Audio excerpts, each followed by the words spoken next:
Graça e paz, amados, boa noite, amém? Estou aqui, eu venho por meio desse testemunho, gravando para o canal Semeando Vidas, eu venho aqui trazer um pouco da minha história, amém? Antemão, eu quero já estar me apresentando, eu sou o pastor Danilo Vidal, da cidade de São Paulo, no interior de São Paulo, amém? Venho aqui, antes de começar um testemunho, deixar uma palavra de Deus para a vossa meditação, que se encontra no livro de Salmos, capítulo 118, e no versículo de número 9, e versículo 10 e 11, amém? Diz assim a palavra: é melhor confiar no Senhor do que confiar nos príncipes. Todas as nações me cercaram, mas no nome do Senhor a despedacei. Cercaram-me e tomaram a cercar-me, mas no nome do Senhor eu a despadecei. Cercaram-me como abelhas, mas apagaram-se como fogo de espinhos, pois no nome do Senhor as despedacei. Com força me impeliste para me fazeres cair, mas o Senhor me ajudou. E frisando nesse aqui no 14, o Senhor é a minha força e o meu cântico, porque Ele me salvou. Amém?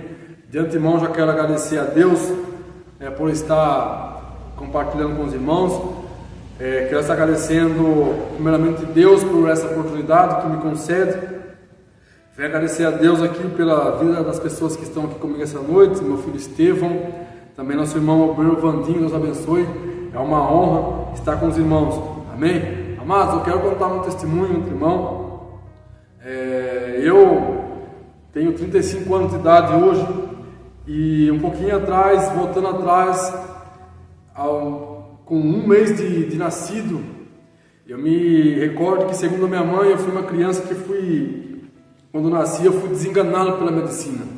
Eu fui uma criança que, com um mês de vida, tudo que a minha mãe me dava de alimento, ou seja, o recém-nascido, o meu estômago não aceitava nada, rejeitava tudo, era água, era tudo que caía no meu estômago voltava.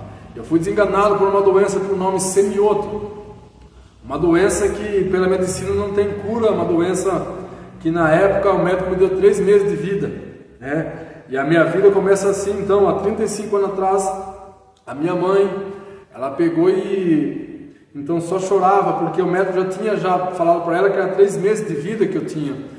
E quando o médico fala isso para ela, o que acontece? A minha mãe automaticamente, ela não conhecia, Deus, ou seja, minha mãe não era evangélica na época, e minha mãe começou a fazer o quê? Confiar em ouvir as pessoas dizer que Jesus curava.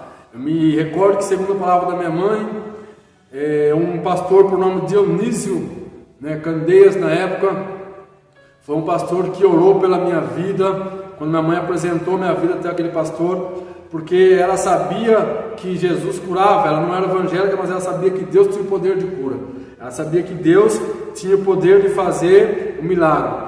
E segundo o relato do meu pai, que já há 4 anos, a vida da minha mãe só era chorar, porque eu era uma criança muito debilitada, uma criança muito fraca, devido a esse problema que eu tive de saúde, devido a essa doença que eu tive, que os médicos disseram que já não tinha mais cura. Pois bem, quando a minha mãe leva eu até esse pastor ora pela minha vida, e quando Deus ali toma a boca daquele pastor, aquele pastor automaticamente ele começa a entregar o que Deus falar no coração dele. E aquele pastor automaticamente, o que ele faz? Ele deixa Deus usar a sua boca, e ele fala para minha mãe que eu ia ser uma criança que ia crescer, que eu não iria morrer, e que eu ia me tornar um pregador da palavra de Deus. Pois bem, amados, passando-se um ano já após essa oração, e começou a crescer esse menino. E eu quero frisar aqui, deixar bem claro para você uma coisa, que eu conheci o bem, eu conheci as coisas celestiais, e eu também conheci o mal, eu conheci o lado obscuro, eu conheci o outro lado, ou seja, eu conheci os dois lados. Pois bem, comecei a crescer com 1 ano, 2 anos, comecei a crescer, comecei a me desenvolver, e o meu pai era uma pessoa que bebia, muito e batia na minha mãe.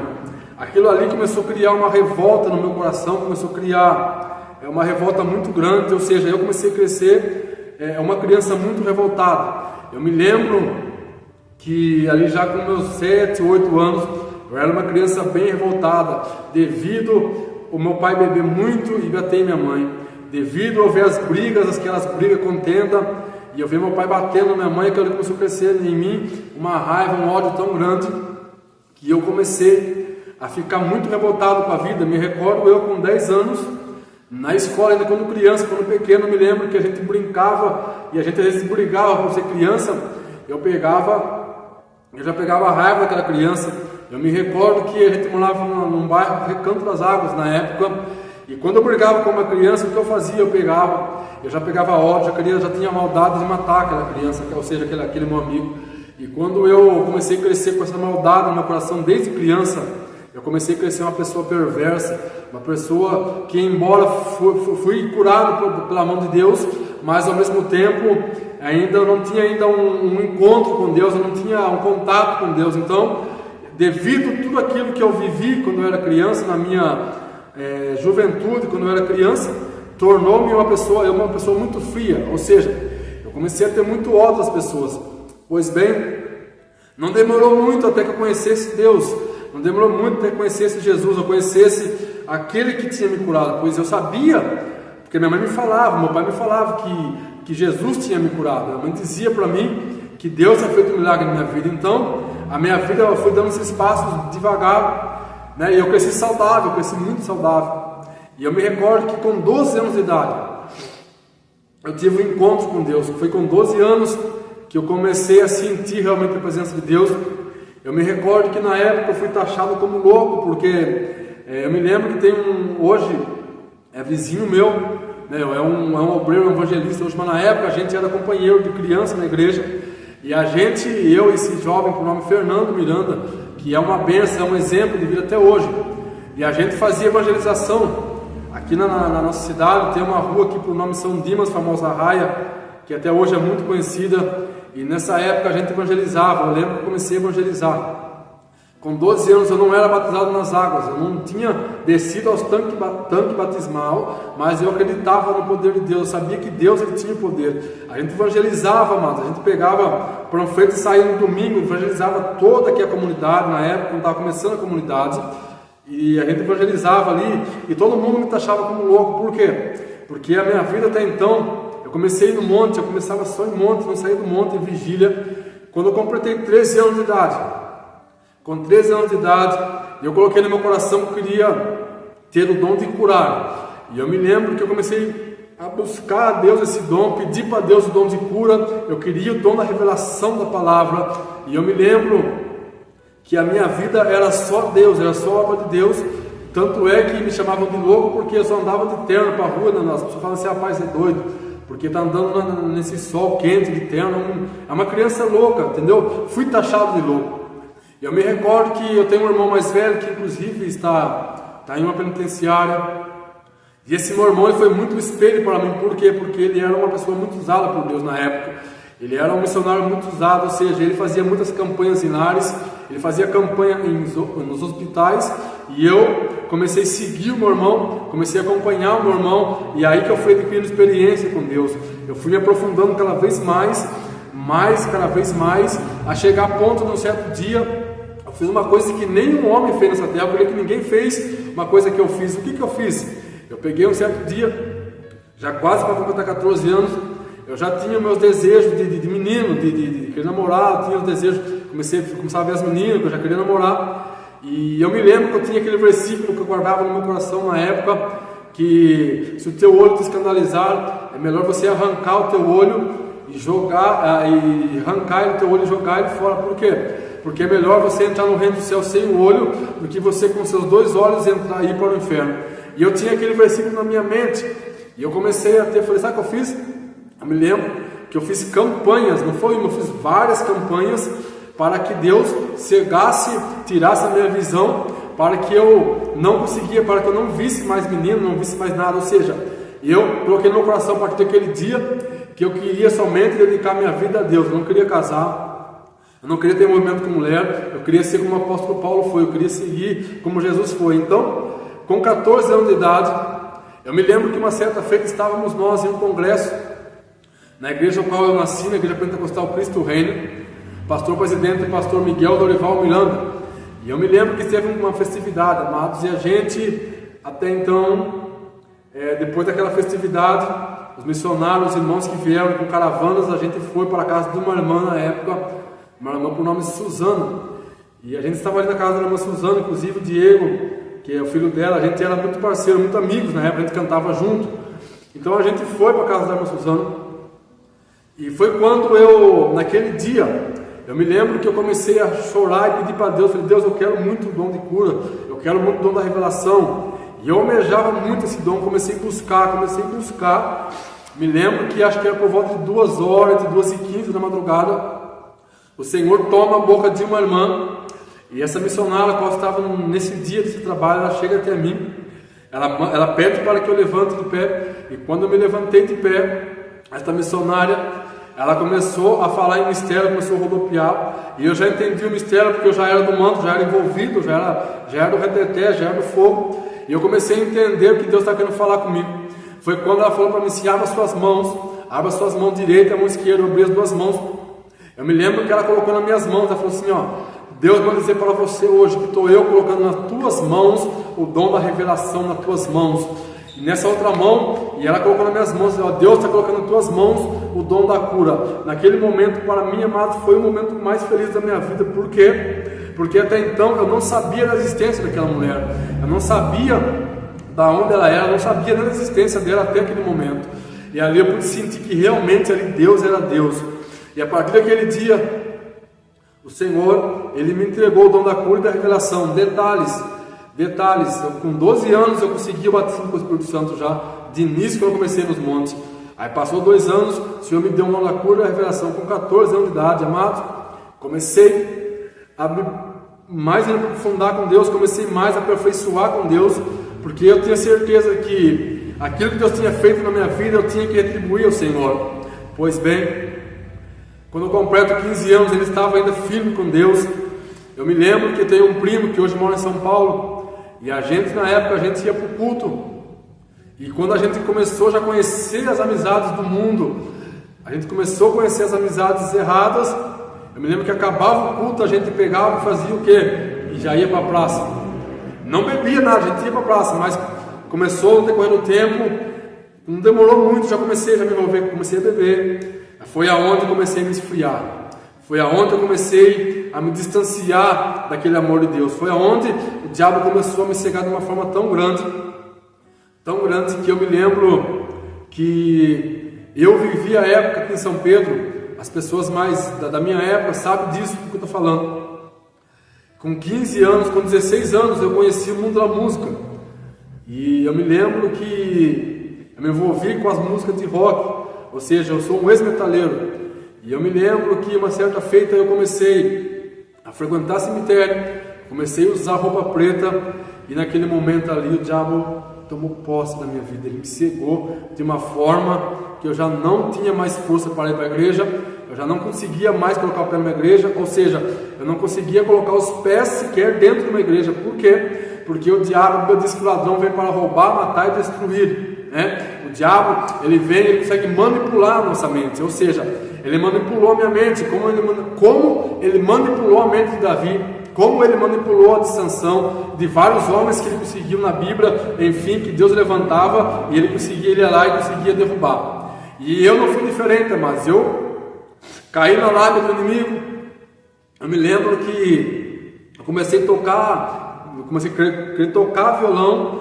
Eu me lembro que eu pedia, tanto que eu queria tocar tanto violão, que um dia eu não sei como, na forma que foi, mas eu comecei, foi quando um primo meu morreu que tinha um violão. Eu me lembro que o Tiago, quando ele morreu, ele tinha um violão. Esse Tiago, ele tinha problema mental, e quando ele ia na casa da minha mãe com esse violão, ele ficava batendo naquele violão, batendo forte, de uma forma que me irritava, e cada vez que ele vinha, eu falava, vai embora, louco, vai embora com esse violão, vai embora com essa porcaria, vai embora com esse barulho, porque ele não tocava, ele ficava só batendo, e eu comecei a criar raiva, e eu me lembro que acho que foi 2 meses em seguida, depois disso aí, que um dia ele amanheceu morto. A gente não entende até hoje a forma que ele morreu. E daquele dia eu peguei trauma. Eu peguei trauma porque o que eu fazia para ele, eu senti um remorso tão grande que eu cheguei até na minha tia, que também já também, que é a mãe dele, que é a minha tia Sueli, e eu implorei para ela: tia, me dá o violão do Thiago, porque eu quero tocar violão.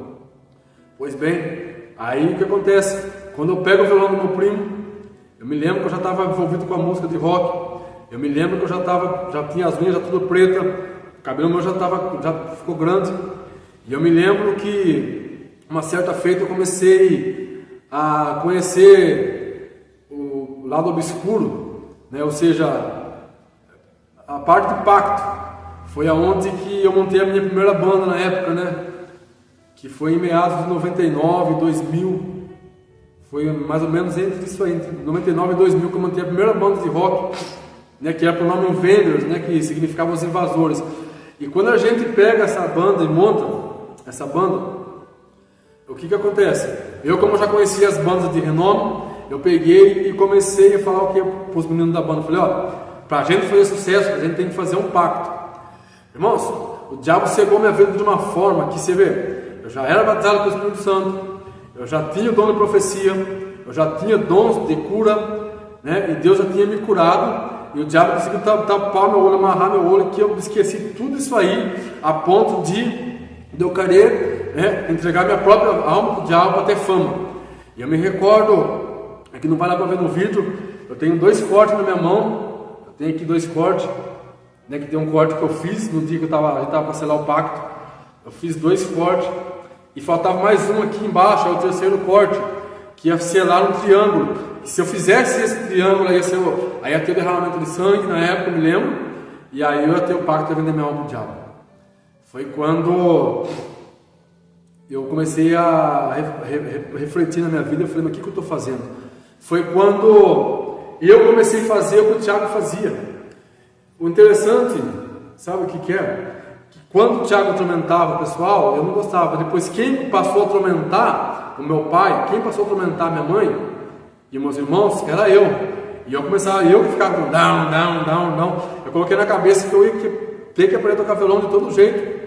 E eu me lembro que foi 1 mês que eu fiquei com violão, 1 mês. Não passou de 1 mês, eu não sei como eu aprendi a tocar violão sozinho. Não sei quem me ensinou, não sei de onde que eu aprendi a tocar, não sei como, não sei se eu ouvia as bandas, os caras iam muito show de rock. E ali eu comecei a tocar e a banda começou a evoluir. E a gente, vamos fazer pacto, vamos vender nossa alma para o diabo, a gente vai fazer sucesso, a gente vai conseguir fama. Porque o diabo, o que ele quer fazer? Ele quer oferecer a mesma coisa. O diabo oferece para a pessoa a salvação, ele troca em troca de um pirulito, ou seja, uma coisa simples, ele faz com que a pessoa perda a vida, tipo fama, dinheiro. Porque mal sabe a gente do que adianta o homem ganhar o mundo inteiro e perder a sua alma. Então, eu me lembro que eu comecei a tocar. Na época eu me lembro que tinha, na escola que eu estudava, tinha um programa que tinha o sábado e domingo, que tinha professor de violão, todas as classes, cada setor tinha um professor de tal coisa, que era uma coisa do governo na época, não sei, foi em 2000, isso aí, no ano de 2000. E eu me lembro que faltava professor para a escola de música, não tinha, e eles queriam dar aula de violão, porque as meninas na época, as meninas queriam tocar violão, e não tinha professor. Foi quando surgiu a ideia na minha mente de chegar até a diretora na época. Eu falei: olha, para você como que as coisas. Fazia 1, 2, 3 meses que eu tocava violão, eu já quis querer dar aula de violão. E deu certo. Eu não sei se eu estava tendo a força do mal, ou se era Deus que tinha entregado o dom da música na minha mão. Eu me lembro que eu cheguei até a diretora e falei para ela: o seguinte, se a senhora deixar nossa banda ensaiar 2 horas no sábado, 2 horas no domingo, a gente vai conseguir, eu mesmo consigo dar aula, dar 2 horas de aula no sábado, 2 horas no domingo. A gente bateu o contrato, assinou certinho, preencheu. Ela falou: então, sendo assim, a gente assinou certinho nossos papéis na época, e eu virei professor realmente de violão. Eu cheguei a ter 50 alunos na classe, né? Tanto é que tem alunos hoje que dá aula para mim de violão hoje, que eu ensinei, o que eu sabia eu ensinei, entendeu? E eu com 4 meses eu tinha já um repertório de música. Com 4 meses que eu estava tocando violão sem ninguém me ensinar, eu já estava com um repertório de quase 500 músicas no repertório de música de músicas que eu tocava, não sei a forma que eu aprendi. Pois bem, só que a minha vida não era feliz. Eu não era uma pessoa feliz, por quê? Porque faltava alguma coisa no meu coração. Eu tinha bastante amigos, eu era rodeado de amigos, só que eu era uma pessoa muito briguenta. Eu era uma pessoa muito agressiva, porque devido àquela contendo comecei um testemunho. Lá atrás, quando eu lembrava do meu pai, eu lembrava dele batendo na minha mãe, eu lembrava das brigas, das agressões, eu me lembro que eu cheguei para a escola, porque meu pai na época caiu numa pingaiada que perdeu tudo, amados, perdeu tudo. Né? Meu pai tinha 2 carros na garagem, meu pai tinha casa, meu pai era uma pessoa bem sucedida na época, e perdeu tudo para pinga. Né? Eu me lembro, e falo isso aí de coração e sem medo de falar. Né? Eu cheguei para a escola descalço, tá? E eu tenho minha irmã viva, minha irmã, né, também está afastada, mas eu peguei Deus a fazer a obra na vida dela, e eu cheguei para a escola descalço, né? Não tenho vergonha de contar que eu cheguei, porque na época em São Pedro tinha um lixão, e a minha avó, que também já, alguns tios meus, algumas tias minhas que já partiram, a gente pegava a tardezinha e ia no lixão fuçar lixo. E não me orgulho disso, não tenho vergonha de contar que eu ia pro lixão, ia junto. Então a minha infância não foi nada fácil, eu sofri muito. E devido a tudo isso aí, devido a tudo isso, foi criando um ódio muito grande em mim. Depois passou o processo que eu conheci Deus, passou o processo que eu fui batizado com o Espírito Santo, passou o processo que eu recebi o dom da cura e dom da revelação. Aí passou o processo que eu me afastei da presença de Deus. E nesse meio intervalo que eu conheci o mundo, que só tem para oferecer coisas que agradam a carne, eu me lembro que um dia eu coloquei no meu coração que eu comecei a perder o amor pelo ser humano.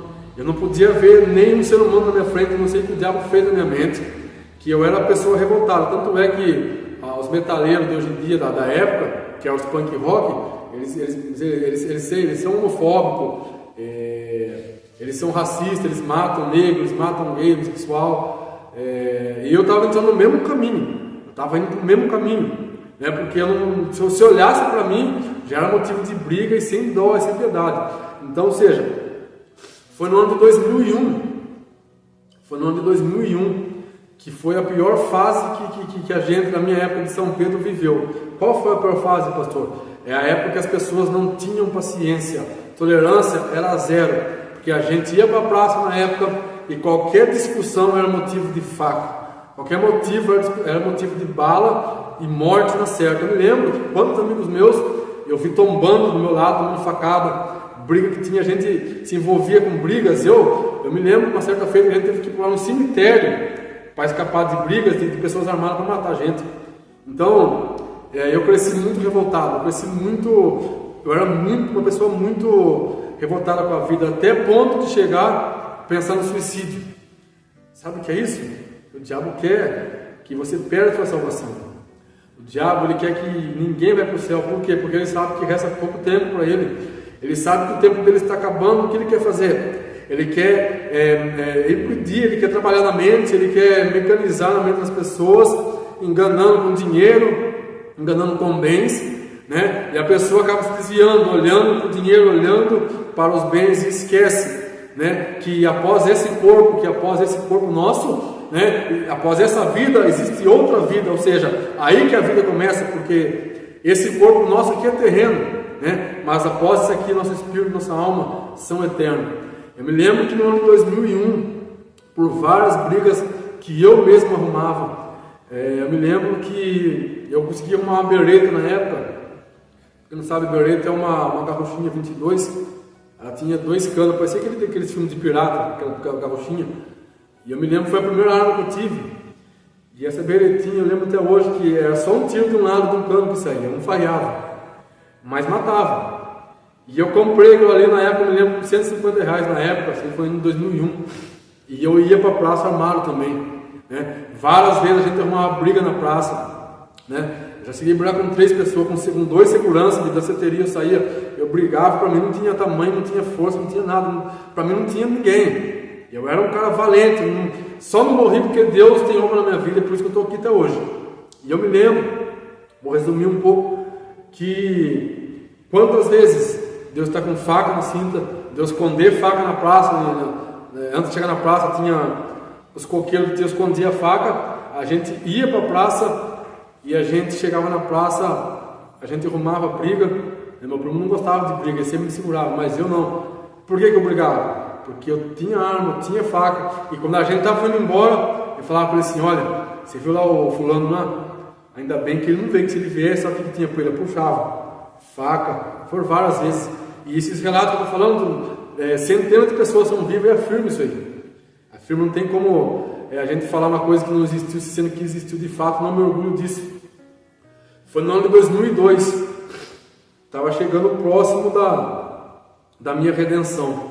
Foi quando eu já estava bem conhecido já no mundo do rock, bandas, a gente tocava em bares, em lanchonete, e eu tinha fama de briguento, de agressivo. Algumas pessoas tinham medo, alguns não enfrentavam porque sabia que... E a gente também tinha turmas, era bairro, tipo assim, a gente morava no Recanto, aí tinha a turminha do Recanto contra o pessoal da Raia. A turminha da Raia era contra a turminha do São Benedito, e era assim na época. Era a turminha de 15 e 20, a minha turminha tinha 15 e 20, a turminha do outro bairro era 15 e 20, então era feia a coisa, Várias pessoas morreram. Por fim, em 2002, estava chegando próximo da minha redenção. Foi quando, no finalzinho de 2002, na virada de ano para 2003, eu me lembro que a gente foi para a praça, eu estava com o cabelo meu era bem grande, e eu me lembro que naquele dia deu uma chuva muito forte que acabou com a festa, ninguém festejou, todo mundo foi embora antes da festa. E eu peguei e a gente estava indo embora. Eu estava muito dopado de bebida, na época não tinha droga, detalhes, não tinha droga na época, eu não sabia o que era droga, a gente bebia bebida alcoólica. E eu me lembro que a gente desceu a principal, que é a rua Veríssimo Prado, tinha uma ponte, que hoje tem a casa de tinta do lado, na época não era casa de tinta, e naquele momento que eu passei naquela ponte, quando eu cruzei a ponte, foi ali que o inimigo assinou o decreto para acabar com a minha vida. Foi ali que o diabo determinou assim, falou: hoje eu acabo com a vida dele. Pois bem, estávamos vindo embora, quando eu passei naquela ponte, eu olhei para aquela ponte, eu vi aquela água correndo, aí o diabo veio e soprou no meu ouvido. Ele soprou no meu ouvido: você acredita nisso? Tem que acreditar, porque a força do mal existe, a força do bem existe.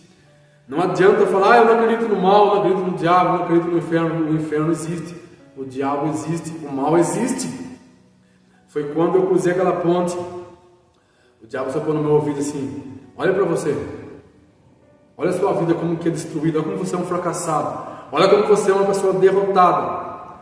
E aquilo ali encheu meu coração já era negro, já tive uma infância turbulenta, já tive um passado feio, estava vivendo uma fase tão ruim na minha vida, estava em um estado tão ruim na minha vida, que eu falei assim: realmente, estou pensando em fazer isso mesmo. Foi quando eu coloquei na minha cabeça e falei assim: eu vou tirar a minha vida.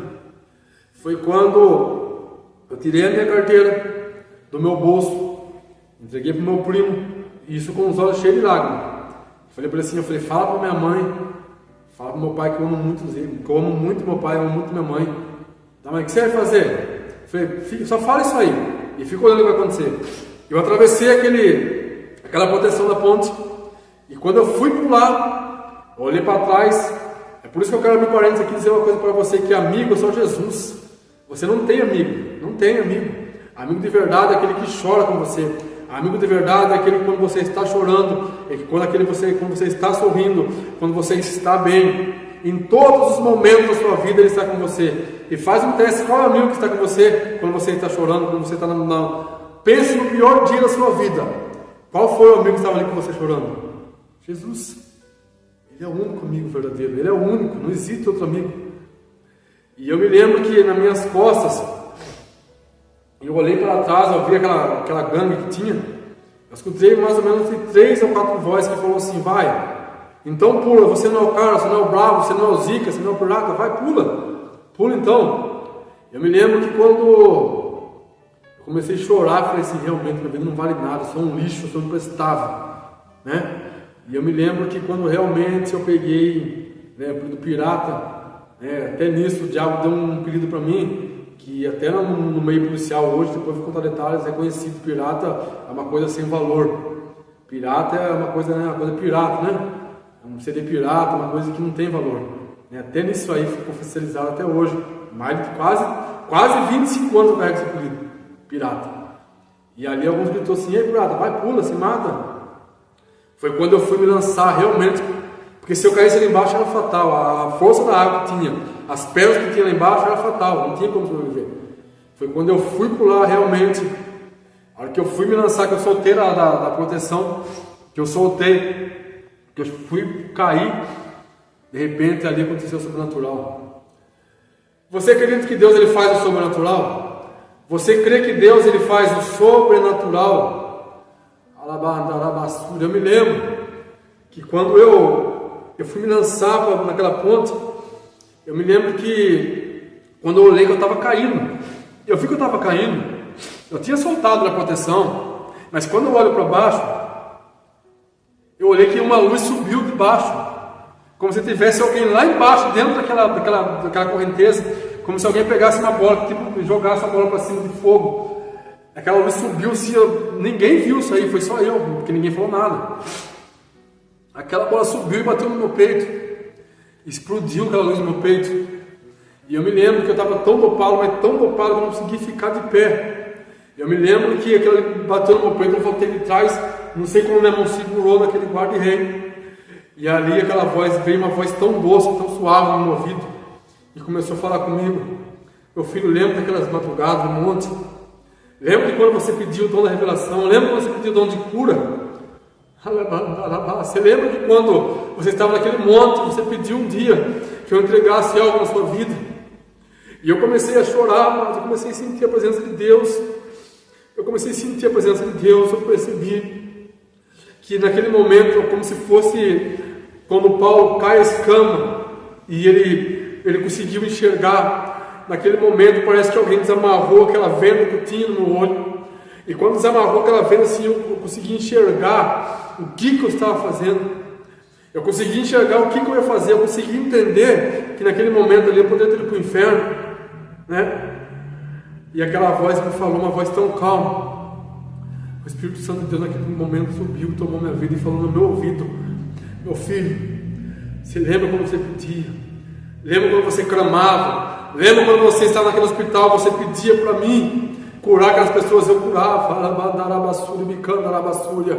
E eu comecei a refletir, eu fiquei são naquele momento.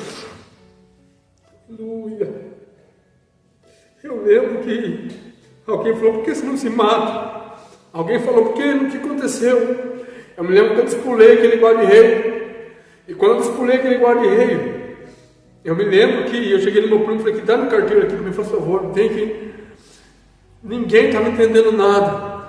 Ninguém entendeu nada naquele momento. Eu peguei e falei: dá minha carteira aqui, por favor. Eu guardei a carteira no meu bolso. E eu falei pro meu primo assim: vamos embora daqui. Eu larguei aquela gangue, aquela turma ali, amigos entre aspas, ali falando sozinho. E eu peguei e falei assim, ó. Eu falei: o que está acontecendo? Alguém falou assim: o que está acontecendo com ele? O que aconteceu? O outro gritou: o que está acontecendo? O outro: não sei. Eu peguei, falei pro meu primo no caminho, falei: eu não quero mais essa vida para mim. Eu vou entregar minha vida para Deus. Eu vou amanhã para a igreja, porque isso aqui não é vida para mim, não. Foi quando, no outro dia, eu contei as horas no relógio. Eu contei os minutos no relógio, eu contei os segundos no relógio, porque eu queria ir no culto logo, eu não via a hora de chegar, 7 horas eu no culto. Eu me lembro que eu não tinha roupa nenhuma para a igreja, as minhas calças eram tudo rasgadas, era tudo preto, minhas camisas, minhas roupas, o cabelo não era grande, e como era fim de ano, não tinha como cortar o cabelo, eu fui cabeludo do jeito que eu fui mesmo, do jeito que eu estava, eu fui para o culto. E quando o pastor fez o apelo, o pastor que me batizou, o pastor Miguel Dorival Miranda na época, quando ele fez o apelo, quem quer aceitar Jesus, para mim foi um motivo tão grande que eu dei um pulo naquele banco. E quando eu cheguei de joelho em pranto na frente, o pastor ele tirou um arquinho, que eu usava um arquinho de ferro, porque meu cabelo era muito grande, se eu tirava aquele arquinho, meu cabelo caía na cara, então eu usava um arquinho porque meu cabelo era grande. E aquela igreja estava lotada de gente, era fim de ano. E aquele pastor, até hoje não esqueço, ele falou assim: falou: igreja, esse moço aqui, esse rapaz aqui, para quem está vendo ele, ninguém conhece, não está lembrando dele, mas ele era aqui do grupo de crianças dessa igreja. Ele era do grupo de missões dessa igreja. Olha o que o diabo faz, o que o diabo faz com a pessoa. E eu me lembro que eu olhei para a igreja, com as minhas unhas tudo preto, eu estava parecendo um bicho.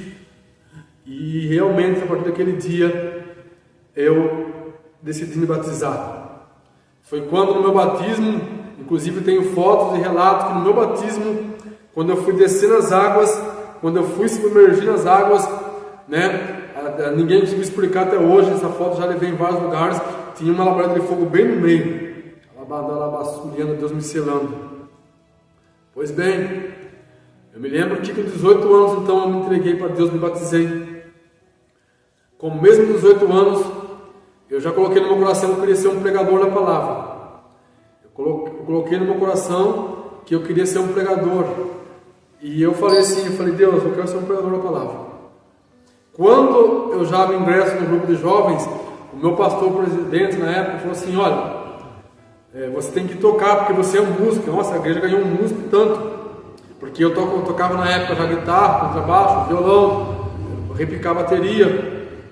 Então o pastor ficou tão contente, eu falei, pastor, você vai me perdoar, mas tanto é que eu toquei no conjunto da igreja por vários anos, mas o meu coração estava na palavra. Eu coloquei no meu coração aquilo que o pastor tinha dito, que Deus disse que um dia vai ser um pregador da palavra. E eu me lembro que eu peguei e falei assim, pastor, eu quero ser um pregador. Ele falou, não, você não vai pregar, você tem que continuar tocando, porque pregação é para coisa grande, é para gente grande. E eu peguei e falei assim, pastor, eu quero ser um pregador, eu quero pregar a palavra, eu quero ser um pregador, eu quero ser um pregador da palavra de Deus. Pausa. Aleluia, glória a Deus, amados. Eu queria ser um pregador. Dei uma pausadinha porque da minha vocal. E eu me lembro que com 18 anos eu já comecei a praticar a palavra. Eu comecei a ser um pregador da palavra. Com mesmo 18 anos de idade que eu tinha, eu conheci uma moça na época, o qual eu fui vice-pastor de um ministério. E eu fiquei noivo com essa moça e por fim não deu certo. Devido a uma traição dessa moça, da parte dela, com 18 anos ainda, para 19, como eu era novo convertido, eu não aguentei o baque. E com 19 anos eu conheci uma outra pessoa, que eu fiquei por um ano amigado com essa pessoa, pois eu levava no meu coração que casamento era um só, essa pessoa já era casada, então eu não quis, eu separei porque eu não queria casar com a pessoa que já era casada, eu tinha no meu coração isso aí. E com 20 anos, quando eu completei 20 anos, eu conheci a minha esposa, né, que é atual até hoje, está na minha vida até hoje. Foi quando, inclusive eu tenho 3 filhos, né, Estevão, Gabriel e Azaf, né, sendo que o mais velho Estevão tem 14, Gabriel tem 12 e Azaf tem 4. E o que acontece? Com 20 anos, eu já era bem destacado no mundo evangélico, porque eu tinha muito passado com Deus, eu tinha já muita experiência com Deus, embora seja as indas e vindas minhas, mas assim, desde a minha juventude eu sempre fui uma pessoa sempre próxima, sempre íntima de Deus. E com 20 anos eu já fui levado evangelista, porque eu já estava pregando bastante, já estava recebendo bastantes convites, né? E com 20 anos de idade eu me lembro que eu recebi um convite para trabalhar, inclusive também tenho fotos e relatos. Eu trabalhei num trabalho lá em Camboriú, né, que era o Fogo para o Brasil, né, pastor Sila Malafaia fazia na época, né. Eu tenho até hoje as fotos guardadas, no camarim com o Nando Azevedo, com o Sila Malafaia, com os figurão lá deles lá. E eu me lembro que eu tenho um ministério meu até hoje, é chegar na última hora, é um ministério que Deus colocou no meu coração, desde quando eu comecei a pregar a palavra, e até hoje é um ministério meu próprio, né? Inclusive eu tenho um livro que eu já comecei a escrever, que é sobre o meu ministério. E quando eu viajo para Camboriú, nesse evento, eu comecei a pregar em algumas igrejas lá, e eu me lembro que eu cheguei numa igreja lá em Camboriú na época, e um pastor perguntou para mim assim, nossa, você é tão jovem, pregador usado assim, tal, mas qual é o seu ministério? Você prega fogo, avivamento? Qual que é assim o ministério? Eu falei, pastor, eu prego muito Apocalipse, eu gosto de pregar muito escatologia, né? E o ministério vai chegar na última hora. Eu me recordo que esse pastor deu um banho de água fria em mim. O que ele me disse? Meu filho, para você crescer e ter sucesso e ter fama, eu falei, pastor, mas quem falou que eu quero ter fama? Não quero ter fama, não quero ter nome. Eu quero pregar a palavra. Mas sim, tu vai falando uma coisa.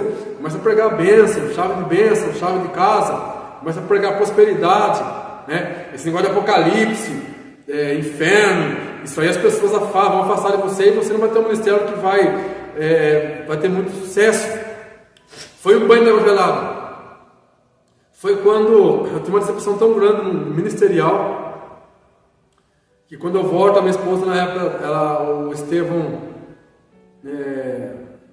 eu me lembro que o Estevão estava doente na época, foi quando eu tinha decidido que eu não ia pregar mais. Minto, o Estevão está com 14, foi antes do Estevão nascer. Antes dele nascer, vou contar o detalhe também, que eu não posso deixar passar batido, que foi a parte mais forte desse testemunho que eu quero falar. Sabia só que Deus, ele testa a gente aonde eu falei assim, devido às frustrações que eu estava tendo, porque eu pregava muito sobre juízo final, eu pregava muito sobre arrebatamento, sobre a marca da besta, eu pregava muito sobre isso aí, tanto é que eu prego até hoje.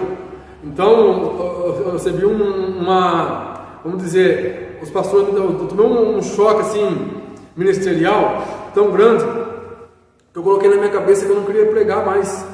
Eu não queria ser um pregador mais. Não, eu não quero mais pregar, eu quero ser apenas um membro de banco. E eu me lembro que a minha esposa estava grávida do Estevão na época, isso mesmo, ela estava grávida do Estevão. Para ganhar o Estevão na época, foi quando eu me lembro, tentei os papéis e relatos de tudo isso aí, que eu sentei no fundo do banco da igreja, já era obreiro de altar, eu já era um evangelista destacado no meu ministério, porque eu era um pregador avivado, eu era um pregador, embora eu pregava sobre a escatologia, mas assim, eu sempre fui uma pessoa bem agitada, sempre gostei do movimento, do poder, sempre gostei do reteté. Então, eu me lembro que eu chegava no culto, por isso que eu falo uma coisa para você, eu quero abrir parênteses aqui bem rapidinho, dizer uma coisa. Seja sábio no que você pede para Deus, tá? Porque Deus ele vai querer cobrar depois de você. Lembra das dracmas, lembra dos talentos, tá? Faz uma reflexão antes de você pedir, se você vai estar apto a querer fazer aquilo que Ele vai entregar em tuas mãos. Porque eu pedi na palavra um dia, eu pedi para ser um pregador, eu quis ser um pregador. E o que eu fazia? Eu chegava na igreja e fazia isso aqui, eu abria os braços e eu via o pregador lá em cima pregar. Olha o que eu falava no meu pensamento. Esse pregador parece um palhaço pregando tempo, pregando a palavra. Por várias vezes eu fiz isso, várias vezes eu falava isso. Eu não quis ser pregador, falei, pregador perde tempo, venha comigo. Eu me lembro que uma certa feita estou eu pintando o consultório da doutora Giovana, na época, filha do dono do Polidelli, na época era dentista. Eu estava pintando o consultório dela. Eu nunca tive problema de saúde, irmãos. Até então, Deus me curou, nunca tive problema nenhum de saúde, tanto é que nem médico eu vou. Eu me lembro que eu estava pintando uma porta com um compressor, eu senti dar um fisgado no meu peito, no meu coração, no meu peito. E eu peguei, senti a fisgada muito forte. Eu peguei e falei assim, que coisa estranha. Coisa normal, coisa besta, dor no peito normal. Fui embora para minha casa. Falei para minha esposa assim, nossa, senti uma dor tão forte no peito hoje. À noite, por volta de 9h30 da noite, eu estava bem cansado, né, devido ao trabalho que eu estava, que era puxado, eu estava dormindo. E eu acordei com essa facada no peito, novamente, como se fosse uma facada mesmo, uma dor muito forte, que eu nunca tinha sentido aquela dor. E tão forte foi a dor que eu acordei. A minha esposa falou assim, vamos para o médico agora. Eu falei, não vou em médico, você sabe que eu não vou em médico, nunca gostei de médico, nunca gostei de injeção, e muito menos de passar por... Não vou. Não fui, amado. No outro dia eu fui trabalhar, por volta de 10h30, entre 11 horas, que era quase a hora de almoço, deu novamente essa mesma dor. E o rapaz que eu trabalhava falou assim, você tem que ir para o médico. Às vezes é uma coisa ruim quando você fala, não, uma coisa ruim, não tem nada. A gente foi para a UPA, então, chegou em casa, foi com minha esposa, mas falou, não, ele vai ter que ir sim. Eu fui com a roupa toda suja de tinta. Me lembro que cheguei na UPA, eu me lembro que eu pulava para cima, parecia que meu coração ia explodir. Parecia que ia explodir meu coração de tanta dor, e parecia que tinha uma bola, algo dentro que mexia assim para explodir. Foi quando eu me lembro que cheguei lá, tiraram o raio-x de mim, do meu pulmão, de tudo, e começou aquela correria no hospital. Começou aquela correria, que ele vai, que ele vem, que ele vai, que ele vem. Aí eu comecei a entrar em pânico, comecei a ficar nervoso, porque nunca vai médico, não vai de cara, imagina o cara senta, todo mundo correndo pelo raio-x, mostrava um pro outro, mostrava. Aí uma médica loura, eu lembro que ela entrou, minha mãe na época trabalhava na cozinha da Santa Casa, minha mãe era cozinheira, minha mãe trabalhou 15 anos na Santa Casa. Aí, essa médica amiga da minha mãe, ela entrou, eu falei assim, doutora, o que está acontecendo? Está todo mundo correndo no meu raio-x, deu alguma coisa de ruim aí? Ela pegou, ela falou assim, ela olhou para assim, Danilo, você vai ter que ser transferido para Piracicaba urgente, porque você está arriscado de ter um infarto e seu coração explodir. Irmãos, naquele momento eu já não sei se a minha alma já descolou do corpo, eu não sei se meu espírito saiu do meu corpo, mas eu entrei num choque tão grande, mas tão grande, que eu comecei a tremer, passar nervoso. Ela falou assim, tem mais, você sofreu um pneumotórax, ou seja, o seu pulmão está tampado, e se der um infarto você morre, porque está tampado, você não resiste ao infarto, porque tampou, seu coração ficou preto, o seu pulmão está preto de sangue, se você der um infarto você morre. Ela falou, vou ligar em Piracicaba agora. Ela ligou em Piracicaba, coisa de 5 minutinhos, já ligou, já passou uma situação, os médicos pegou e falou assim, ó, tá bom, o caso dele é esse, traz pra cá urgente. Eu fui sozinho naquela ambulância, mas a ambulância foi voando comigo. Chegou lá na cidade de Piracicaba, hospital Fornecedores de Cana em Piracicaba. Eu peguei e entrei naquela maca, já colocaram um monte de aparelho respiratório em mim, já um monte de aparelho no modelo respiratório, entrei numa salinha, entrou um médico bem alto, com a minha ficha nas mãos, falou assim, você que é Danilo, eu falei, sou eu, doutor. Ele falou, e nisso tinha 3 enfermeiros atrás dele, ele falou, pode levar ele. Eu falei, doutor, o que você vai fazer? Ele falou, não, tem que operar você vai morrer. Aí me levam para uma sala de cirurgia, aí o pior vem agora. Eu me lembro que ele me deu uma anestesia, em mim, e eu passei por essa cirurgia. Vou mostrar a cicatriz aqui para vocês. E ele pegou, deu anestesia, e era coisa de urgência, estava a qualquer momento. Ele falou para mim assim, ó, essas três dores que deu no seu peito, foi os 3 avisos de infarto, e eu já precisava de infarto, foi 3 livramentos que você me dado já. Você entende? Deus me deu 3 livramentos. Na primeira dor que eu senti, já era o começo do infarto. À noite, a segunda, no outro dia, a terceira, eu tive 3 começos de infarto, avisando que eu ia ter um infarto. E ele falou assim, você é um rapaz besta, que na primeira vez eu ter morrido. Eu não sei como você está vivo, mas vamos tentar salvar, dá tempo, está vivo. E quando ele começou a cortar, do lado, quero mostrar para vocês essa cicatriz aqui, ó. Aqui foi onde que ele fez o corte. Eu comecei a chorar de dor. E ele falou assim, está doendo? Eu falei, doutor, que pergunta mais besta que o senhor me faz nesse momento? Eu não estou aguentando de dor. E aquela navalha me cortando. E eu me lembro que ele pegou e falou assim para as enfermeiras assim, traz outra anestesia. Pega outra aí. Pegou e me deu outra anestesia, a segunda. Porque a anestesia é para ter dormido, é anestesia geral. 2 não pegou. Aí ele começou a me cortar, a enfermeira falou, doutor, dá outra, porque não está gritando. Eu comecei a gritar de dor no hospital. Ele precisou, tinha 3 enfermeiras com ele, ele chamou mais 3, porque eu comecei a se bater naquela máquina, porque estava doendo. Eu não ia conseguir deixar ele fazer o processo. E foi quando ele pegou e falou assim para mim, ó, é o seguinte, você está muito nervoso, você está em um estado de choque, pode dar sem anestesia em você, que não vai pegar nenhum. Sabe o que é isso, irmãos? Eu passei o processo inteiro da cirurgia. Eu senti como se estivesse sendo tomando uma facada de alguém. Eu senti a cirurgia inteira, como se eu estivesse nesse momento que agora alguém vinha e me fez a cirurgia, agora sem anestesia, sem nada. E ele me falou assim, eu me recordo até hoje, ele me falou assim, ó, pega e faz o seguinte, vai furar o seu pulmão, agora tampa a respiração, agora fura o seu pulmão. ele pegou uma espécie de uma ferramenta que parecia de girar assim, parecia uma broca de lâmina, e começou a coisar, e eu gritando, sofrendo demais de dor, eu passei um processo inteiro de dor, se chorar de dor. É por isso que eu falo, Deus, quando Ele quer provar a gente, não existe limite para aprovações. Não existe limite, eu passei o processo inteiro, sofri inteiro o processo. Naquele momento, a primeira coisa que veio, eu falei, Deus, a única coisa que eu peço é conhecer meu filho, Deus. A única coisa que eu pedi para Deus naquele momento, foi, Deus, não deixe eu morrer nessa mesa de cirurgia. A única coisa que eu pedi para Deus, foi, Deus, eu quero ver pelo menos o rosto do meu filho, eu quero abraçar, eu quero sentir meu filho pelo menos. E eu comecei a chorar naquele momento. Foi quando ele furou meu pulmão, que subiu aquela água com sangue, com pus, ele tirou o rosto, subiu aquela água para cima de pus, sangue. Ele falou, terminou, você já não morre mais. E aí colocou um dreno, ele drenou meu pulmão, e eu fiquei alguns minutos sozinho. Naquele momento ali eu pude ver, mas eu olhei para o céu, eu pude ver realmente que naquele momento Deus ia me levar.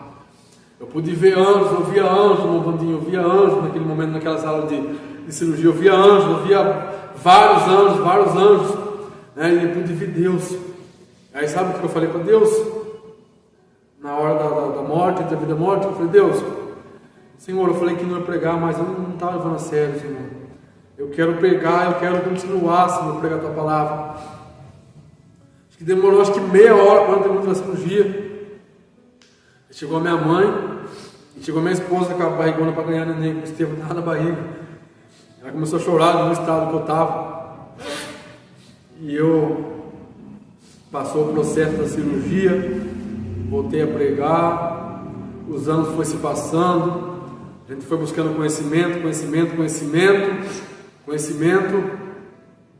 e pela terceira vez, mais uma vez, o homem me decepcionou, foi quando eu abandonei o ministério de vez, e aí falei, mesmo tendo passado por esse processo, mesmo tendo passado pelo processo da ponte, mesmo passando pelo processo da cura de quando criança, mais uma vez eu virei as costas para Deus.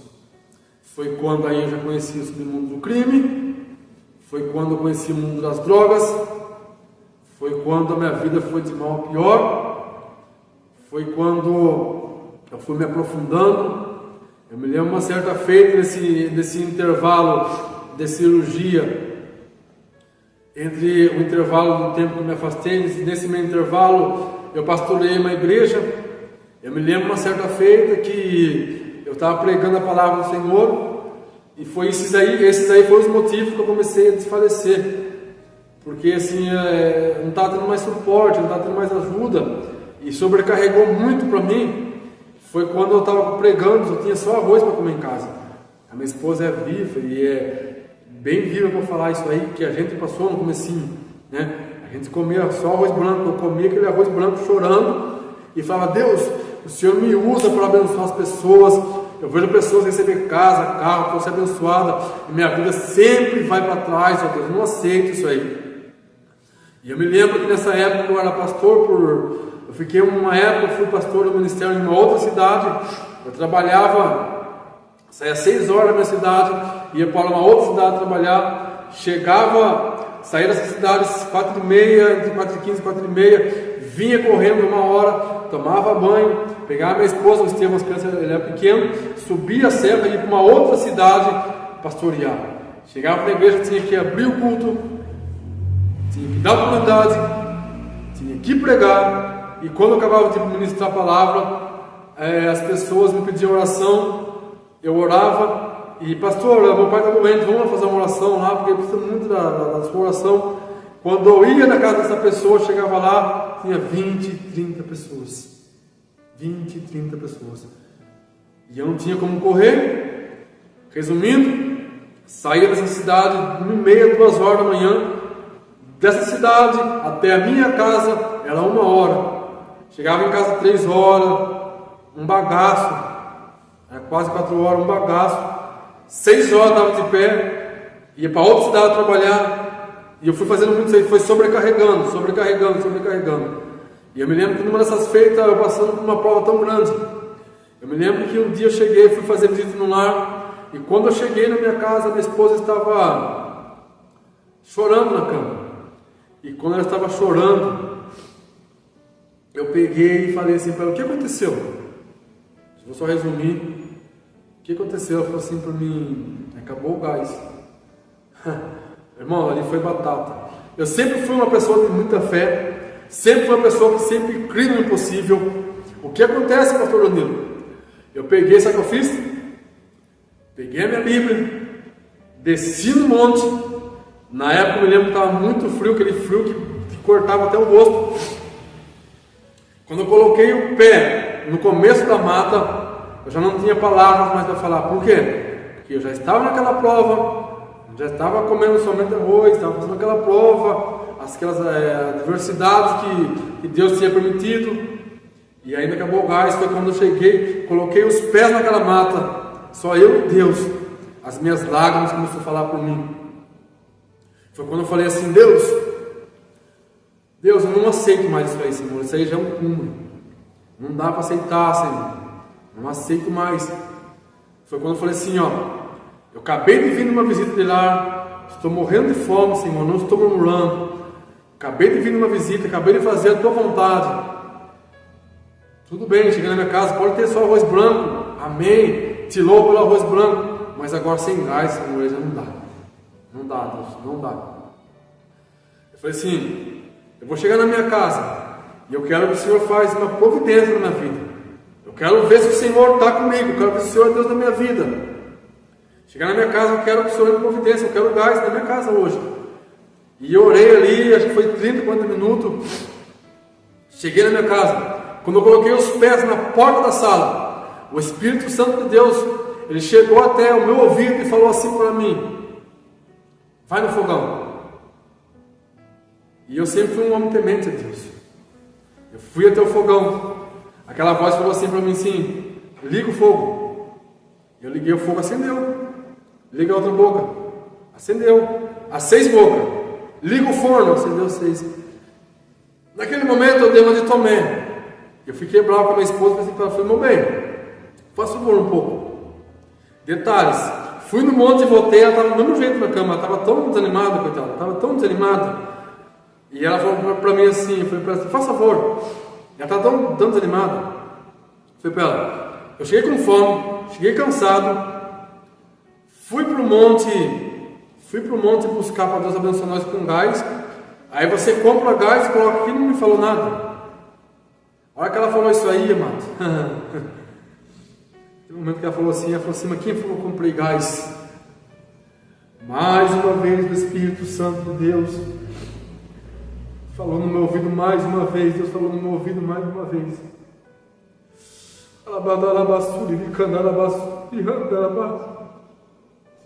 Mais uma vez Deus falou no meu coração: o que você pediu naquele monte, meu servo? O que você foi fazer naquele monte, meu filho? O que você foi pedir? Eu comecei a entender que eu falei que eu queria a providência de Deus. Aleluia.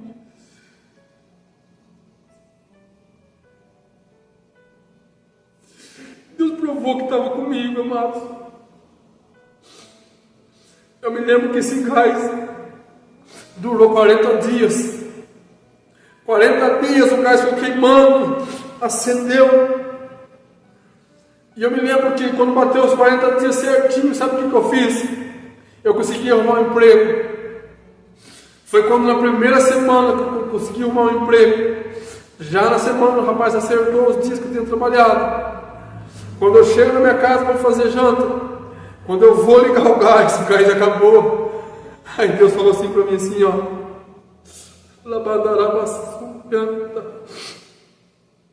filho, tu pediste a providência e a minha parte eu fiz. Você agora tem dinheiro no bolso, vai lá e compra o gás. Irmãos, foi experiências lindas que eu tive com Deus e tenho muitos para contar. Mas o resumo é, até aquele testemunho da parte do mal que conheço, foi quando, devido às lutas, devido às adversidades que veio, mesmo essas maravilhas que Deus fez na minha vida, mesmo tudo isso aí, ainda eu falei as costas para Deus. Foi quando eu conheci o mundo das drogas. Foi quando aí o diabo mais uma vez ele conseguiu me cegar. Foi quando mais uma vez ele me cegou. O que ele faz? Para resumir esse testemunho, ele pegou e cegou minha vida de uma forma tão grande que eu comecei fumando um cigarro de maconha. Para mim não era nada, maconha não fazia nada. Maconha eu comecei a cheirar cocaína. Comecei a cheirar cocaína. E com pouco tempo eu já comecei a me envolver com crime, comecei a querer vender drogas, porque eu vi que era um negócio bom, que não precisava trabalhar, eu tinha dinheiro fácil, eu tinha droga, e eu comecei a perceber que a droga começou a me dar bastante amizades, entre aspas. Comecei a aprontar com a minha esposa, porque comecei a deixar minha esposa, comecei a deixar minha família, as drogas começaram a separar da minha família, eu comecei a trocar minha família pelas drogas, na verdade, de fato. Eu comecei a trocar, por quê? Porque a droga, ela consegue mudar a personalidade da pessoa. A droga, ela muda, meu Vandinho, ela consegue mudar a personalidade da pessoa, ou seja, já não era mais eu. Até antes de eu usar drogas, eu era uma pessoa, mas depois que eu conheci a droga, a minha personalidade mudou totalmente.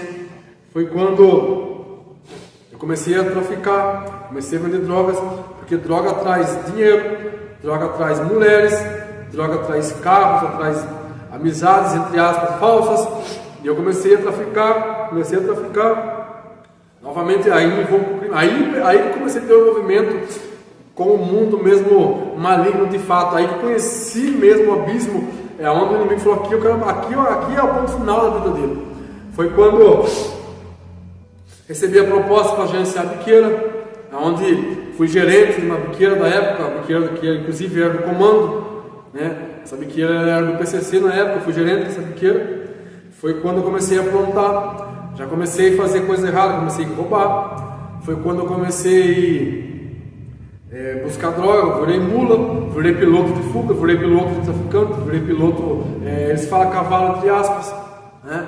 E foi aí que aconteceu, amado, mesmo meu testemunho, foi aí que aconteceu os livramentos mais tenebroso da minha vida, foi nesses momentos, né? Eu me recordo que uma certa feita, estava eu na de frente, estava eu com os meninos no meu carro, e eu recebi uma missão para jogar 20 celulares dentro de uma penitenciária. Eu estava no de frente, como toque do carro, como piloto, e com os aliados junto. E eu me recordo, aí foi pouco tempo também que eu já comecei a perceber que Deus realmente, o inimigo queria me matar de qualquer forma, e graças a Deus ele não conseguiu. Foi quando eu me lembro dessa feita, dos testemunhos que eu tive dos livramentos. Esse é um dos testemunhos, que eu me lembro que um dia antes o menino foi lá nessa penitenciária, eles escondem os celulares, os 20 celulares, que ia jogar no outro dia na cadeia. O finado na época Zé Preto ia estar na parte de ele ia estar regando as plantas lá, tudo combinado, ia jogar, cedinho de manhã ela ia lá e ia estar tudo certo. Aí a gente esconde o celular perto da linha de trem. Quando a gente chega à noite para pegar os celulares no meu carro, eu estava totalmente drogado, eu estava dopado de droga, porque tudo que eu fazia eu tinha que estar drogado. E eu peguei o que eu fiz, vamos lá, na missão.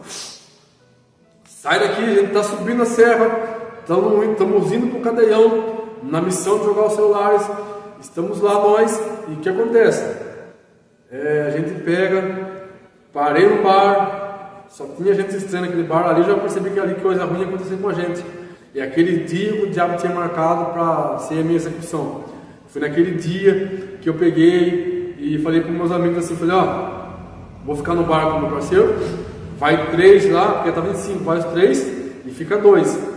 Já pega o celular já, deixa perto da linha de trem, já pega, dá um toque no meu celular, a gente pega os celulares e vai, atravessa a linha de trem e passa, e a gente já faz nossa missão e sai vazado, cumpre nossa parte. Pois bem, o que acontece? Quando você sabe o que foi, meu mundo? Que um dia antes que a gente escondeu o celular, deu uma chuva tão forte que a chuva levou o celular embora. levou os 20 celulares embora. Ou seja, os meninos veio correndo até mim, Prata, vamos embora, que deu errado. O que aconteceu? Calma, aconteceu. Não tem celular aqui, vamos embora. O que eu fiz? Dopado já, e na linha com os irmãos do raio 6, a gente estava na linha nativa, a gente foi daqui da nossa cidade, já com os irmãos na linha, e os caras do raio 6, tudo esperando, eu estava na ligação com os caras, a gente pega e vai, a gente está indo, estamos chegando, e quando eu pego assim, vamos embora, quando a gente pega, então vamos embora, então, naquele momento eu percebi que Deus estava me livrando, já ganhei, falei, tem coisa errada. Quando eu monto no meu carro ali com a partida, a gente passa a linha de trem, a gente pega a rodovia, já era noite isso aí, já era 1h da manhã, 1h30 da manhã, quase 2 horas. E a gente tirou cocaína no carro, e eu peguei a rodovia com o meu carro, tanto é que os carros, sempre tive carro que andava, porque isso aí para mim correr da polícia, para mim dar fuga. Eu sempre tive carro 2.0, 2.8, sempre carro mexido, para mim sair no pinote. E o que acontece? Eu peguei o carro e tô na rodovia, descendo a lenha. Eu lembro que eu olhei no retrovisor, porque os meus carros também, tanto é que os meus carros, todos os carros que eu tive sempre foi lacrado. G5 do lado, 35% da frente sempre foi lacrado. Por que disso? Por causa de aprontar, para ninguém ver eu dentro. E eu entro na rodovia, quando eu olho no retrovisor, eu vi que um farol ligou, acendeu, um carro estava parado, ligou o farol, entrou na rodovia e veio atrás.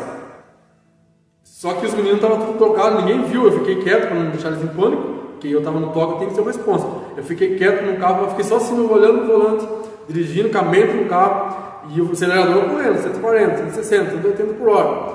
E eu comecei a correr, comecei a pisar o carro. Naquele momento, eu não sabia se era bandido, se era rival, se era inimigo, ou se era... Eu não sabia o que era. Aí eu falei, rapaziada, é o seguinte, silêncio total aí. Ó, a correntina na pista aqui, ó, olha para trás. Esse carro que tá vindo aí atrás aí, mas foi tão rápido, foi muito rápido, mano, foi muito rápido. Em questão de 100 metros, lá, de quase 500 metros. Esse carro alcançou a gente tão rápido, mas tão rápido. E começou a dar farol. E eu olhei no retrovisor e falei assim, ó, é o seguinte, esse carro tá vindo aí, é o seguinte, ou é polícia, ou é alguém que quer matar a gente. E eu desci na lenha. E aí nisso estava acho que entre 180, quase 190 por hora. E esse carro veio e falei, não, atropelou a gente, pô. E mas veio assim, vindo, colou na rabeta do meu carro. Falei, nossa, gente do céu, morremos. E quando eu olho do lado assim, eles ultrapassaram, pareou com o nosso carro. Isso aí a quase 200 por hora, isso aí. Né? E o final da Alex estava junto, que morreu de overdose. Um dos meninos que estavam com nós, inclusive, morreu de overdose. Né? Descansa em paz. Né? E nesse dia um foi preso, que foi meu primo, e a gente foi liberado. Mas vai vendo. A hora que eu olho para o lado, do preto, eu vi que era a polícia. Eu vi escrito Thor, eu vi os caras de fuzil, na frente e atrás, os caras com fuzil. Para, vai morrer, vai matar todo mundo. Eu falei, rapaziada, do céu, é a polícia, é os homens. Ele molhou. Eu vou parar o carro, para, tá certo? Aí, eu falei, tô parando. Paremos. Aí veio todo mundo mão na cabeça, os caras com fuzil, mão na cabeça, todo mundo. O que vocês estão fazendo aqui na beira dessa penitenciária, aqui agora, esse horário da madrugada, tal. E eu drogado, eu tava de short, tem palhaço na perna, tem uma tatuagem que se eles vissem, ele tinha dando merda, mas graças a Deus não viram. E eu, todo mundo com passagem, né, jogaram homicídio nas minhas costas, eu tenho 5,5, né, esse homicídio, inclusive, não jogaram em mim esse homicídio. E eu peguei, todo mundo com passagem, todo mundo periculoso, só o meu primo que foi preso, que não tinha passagem, não tinha envolvimento com nada, que foi preso, inclusive de pensão na época que ele foi. Mas eu tinha 3, 4 passagens, o outro era ladrão de banco, o outro, todo mundo tinha passagem de movimento. Eu peguei e o rapaz aqui com o celular, a gente aqui assim, o rapaz do meu lado, o parceiro do lado com o celular aqui, o policial ali com o fuzil na nossa frente. Eu falei, nossa, matou a gente, reviraram meu carro. De repente o celular do rapaz começou a tocar aqui, ó, o policial ali com o fuzil apontando pra gente, o celular dele tocando, olhei, regalei os olhos pra ele do lado assim. Falei assim, não vai falar que é os caras. Ele foi para mim assim e falou assim, ó. Nossa, fechei o olho, falei, meu Deus do céu, Senhor, me livra minha alma, Senhor. Livra minha alma. E o celular tocando, os caras com o fuzil apontaram pra gente. E o celular aqui toca aqui, esse celular grandão, na mão dele aqui assim, ó. Nesse momento, Deus pegou e usou um policial e falou assim: esse telefone tocando aí. O menino foi tão ligeiro que ele falou assim: é minha mulher ligando, Senhor. E ele falou assim, o policial falou assim: então desliga essa bosta aí, desliga essa bosta antes que eu pise em cima. Irmãos, aí já vi mais um livramento. Primeiro livramento, não acharam o celular no carro, os 20. Deus levou o cachorro e levou embora, foi o primeiro livramento. O segundo livramento foi esse daí, que o menino pegou e falou que era a esposa dele, e só que eram os caras do raio 6, porque se o polícia manda ele atender o celular naquele momento e se atende na hora ali, os caras do raio 6 ia falar assim: mas cadê vocês? Ia dar formação de quadrilha, os 5 estavam mortos, os 5 tinham morrido. Ou seja, se acha o celular tinha matado, Deus levou no celular. Se atende a ligação no celular, os 5 também tinham morrido. Todo mundo com passagem, a polícia, eles matam mesmo. A gente também tinha morrido. Ou seja, ali, irmão, eu lembro que a gente ficou, acho que por 2 horas, a gente ficou até às 5 da manhã naquela rodovia.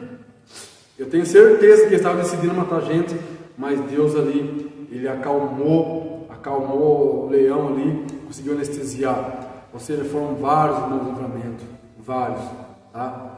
Não vou contar, não vou muito mais adiante como testemunho, né? Inclusive numa feita para terminar, né? Eu tenho muito testemunho para contar, bastante coisa aconteceu nessa minha vida nesse meio tempo.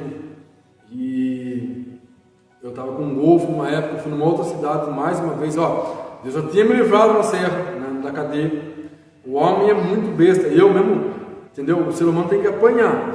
Eu peguei mais uma vez, vou de cavalo, vou numa cidade por nome de Americana, vou eu carregar meu carro de droga, estou indo no caminho, mais uma vez fui surpreendido pela polícia. Mais uma vez Deus agiu na minha vida, mais uma vez Deus me livrou, porque a polícia chegou até mim, ou seja, me caguetaram, né? Ou seja, eles pegou eu estava indo buscar. Se ele tivesse um pouquinho de perdido de paciência, se ele tivesse um pouquinho de paciência e esperasse eu voltar, porque eu ia voltar por ali, eu não ia desconfiar que eles estavam só em mim, eu não ia desconfiar de nada, eu ia voltar pelo mesmo caminho ali, porque para voltar para uma cidade tinha que passar por aquela base. Eles iriam me pegar carregado, e eu ia tomar ali eu creio que ia ter tráfico internacional de droga, pela quantidade de droga que eu ia trazer. Então eu comecei a falar assim: Deus, e no caminho quando ele me aborda, tanto é que prenderam o Golf meu nesse dia, eu andei de a pé 15 quilômetros, né? 15 quilômetros andei a pé, e por várias vezes, né? E o policial: você vai morrer, cadê a droga? Eu falei: não tem droga no meu carro, senhor, não tem droga no meu carro. E realmente o jeito que ele me tratou foi uma coisa dada. Então eu falo para você, jovem, você que está no testemunho, tá? Que está pensando em entrar no mundo das drogas, no mundo do crime, isso aí é uma ilusão, tá? O mundo das drogas é uma ilusão, tá? O diabo ele cega, ele quer te enganar, né? E dizer uma coisa para você, que após essa vida que você leva, após a vida que eu tenho, existe uma outra vida que é eterna, não compensa, tá bom? Estamos no comecinho de 2023, tá? Um dia antes do Natal agora de 2022, tá? Eu perdi um sobrinho de 17 anos por crime, tá? Estou contando testemunho com o meu coração fechado, tá? A polícia matou ele, deu 3 tiros nele, deu um tiro no pescoço, deu um tiro no peito e na barriga dele, tá? E dizendo no laudo da polícia que ele trocou de tiro, foi tudo mentira, foi tudo armado. O inimigo, ele arma a situação, ele arma assim, se a pessoa não vigiar. Se você não vigiar, você cai certinho na armadilha do diabo, você cai certinho. Por várias vezes eu caí, e por inúmeras vezes Deus me conservou com vida, porque Deus, eu tenho certeza que Ele quis manter, né, eu com saúde, de pé e forte, firme como estou hoje, para pregar essa palavra, para cumprir o que Ele disse lá há 36 anos atrás, tá? Então, sai dessa vida de ilusão, sai desse mundo de perdição, porque o diabo está desesperado, tá? Sabemos nós que o arrebatamento está muito próximo, falta um pouco coxinho para buscar a sua igreja. Não compensa você trocar sua salvação por uma noite de festa, por um rolê. Não vale a pena você trocar Deus, né, por uma aventura, não compensa, né? Eu sou uma obra viva do que Deus fez na minha vida, de vários livramentos, de tudo que eu passei na minha vida, né? Já tentei suicídio, já tentei me suicidar com overdose, já tentei me suicidar com roleta russa, tá? E são inúmeros testemunhos, assim, que não tem, vai ficar muito extenso, mas para você entender uma coisa, Deus, Ele ama a sua vida. A Bíblia diz que Deus não tem prazer na morte de um ímpio. Deus, Ele chora quando o ímpio morre. Então, não compensa essa vida. Saia dessa vida de crime, saia dessa vida de engano. Não compensa. Amém? Hoje eu sou louvo a Deus pelo que Ele fez na minha vida, né? Louvo a Deus pela essa oportunidade que Ele me concede. Eu louvo a Deus pelo canal Semeando Vidas, está me proporcionando essa oportunidade. Deus está contando um pouquinho da minha história, um pouquinho do meu passado. Amém? Deus abençoe poderosamente você que está acompanhando, né, que vai sentir testemunho, que ele possa ser, né, um canal de bênção para a tua família, que ele possa ser um canal de bênção para o teu lar. Amém? Que Deus possa estar fazendo de você um grande pregador da palavra. Amém? Louvo a Deus pela vida do meu pastor, né, hoje no ministério de Nosso Senhor e Salvador Jesus Cristo, né, meu pastor Nelson de Moraes, né, um grande homem de Deus, um homem íntegro, né, um homem reto, um homem justo, né, um homem que me acolheu, um homem que me ajudou, um homem que tratou de mim, das minhas feridas, me ajudou, né, e hoje estou aqui, né, inclusive sua esposa, né, a irmã Ruth de Moraes, né, que foram os canais de bênção na minha vida, e que hoje estou aqui de pé, graças também a eles que têm buscado. Também louvo a Deus pela vida da minha esposa, que não desistiu de mim, né, desse homem que um dia teve um passado, mas que hoje estou aqui de pé, pronto e apto a atender o ídolo de Deus. Amém? Eu já quero agradecer também ao nosso irmão, o meu irmão Vandinho, muito obrigado, né, por nos acompanhar, por estar nos acompanhando. Ao meu filho Estevão, vem aqui, Estevão, lá do pai aqui. A paz do Senhor para o povo de Deus. Esse aqui é o Estevão, amados. Esse aqui é o menino que há 14 anos atrás, quando Deus estava decidindo que se ia me levar ou não, eu falei, Deus, eu quero conhecer meu filho, pelo menos, né? Está aqui hoje, meu meninão, meu ruivão, né? Vai estar herdando aí, eu creio que vai ser um pregador da palavra, eu não sei o que Deus tem na vida dele, mas eu creio que ele vai ser um grande homem de Deus. Amém? A paz de Deus a todos, Deus abençoe, tenha todos uma ótima noite, um 2023 abençoado, tá? Foca em Deus, foca nos seus objetivos, foca no seu alvo, independente da esquerda de A ou B, foca para frente, foca em Jesus. Amém? Não deixe que ninguém mate o seu sonho, não deixe ninguém sepultar os teus sonhos, porque tudo é possível àquele que crê. Amém? Louvo a Deus pelas dádivas que Ele tem feito em minha vida e por esse momento maravilhoso de poder estar aqui compartilhando um pedacinho da minha história com vocês. Amém? Desde já agradeço. A paz do Senhor esteja com todos. Desde já. Amém. Canal Semeando Vida. Deus dá o crescimento à semente que é plantada em terra boa. Deixa aqui o seu comentário, se inscreva no canal e ative as notificações para receber mais conteúdos que irão abençoar a sua vida. Até a próxima e fiquem com Deus.